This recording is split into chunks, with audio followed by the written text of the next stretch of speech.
يا زمن، من أول يوم جيت في مصر وأنا كنت متأكد إن هكون أحسن مهندس في الدنيا.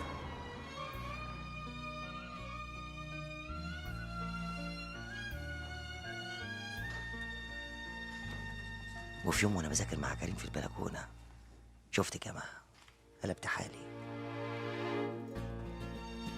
ساعتها بس قررت إن بيت كريم اللي هو قريبي من بعيد هو بيتي، مش منقول منه مهما حصل، وأم كريم هي ماما وهستحملها مهما عملت فيا.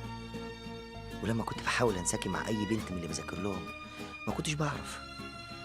من ساعه ما شفتك يا مها ما بقتش عارف اشوف اي بنت غيرك. جريت على كريم وقلت له مش قادر استحمل، وكالعاده قال لي ما تقلقش، انسى مها بتاعتك خلاص.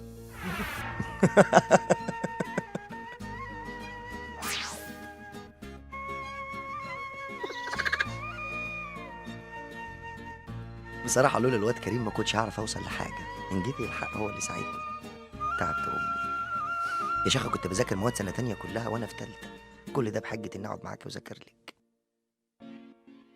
الواد رياض كان بيموت من الغيظ، ما يموت وانا مالي.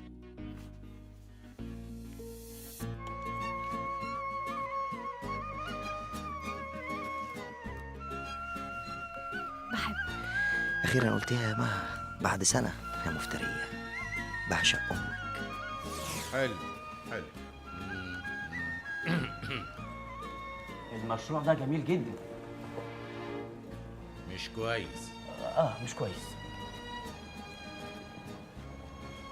يا سلام. يا سلام. يا سلام. الله الله. رياض لما اتاكد انك بتحبيني وقف في طريقي بمساعده مبروك. ابوه، ما انت عارفه. وبالرغم من كل مضايقاته اصريت اني انجح عشان اشرفك يا مها، لغايه ما جات لي الصدمه الكبيره من بجاحه وفجر الناس دي. ابقى ناجح في كل المواد جايب فيها امتياز، وساقط في الماده والمشروع بتوع الدكتور خليل. طب ازاي؟ طب ارجع لهم اللي قاعده تعد الثواني والدقايق عشان تتبهبل باشمهندس اللي قد الدنيا، اقول لها ايه؟ راجع لك يما، راجع لك اللي مش مهندس اللي تايه في الدنيا. كل يا عيني. تسلم ايدك ياما. كل يا دنايا. وحشتني يا باشمهندس. الله يخليك يا حبيبي. فوزيه، العروسه دي جت امتى؟ سيبك من الطيب وكل كلب ده بليسي. بليصي.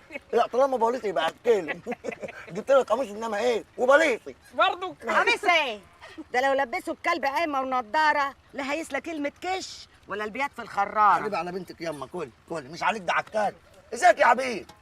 دي راسه. رشا وماله رشا. امسكي يا بنت. خد يا واد عادل.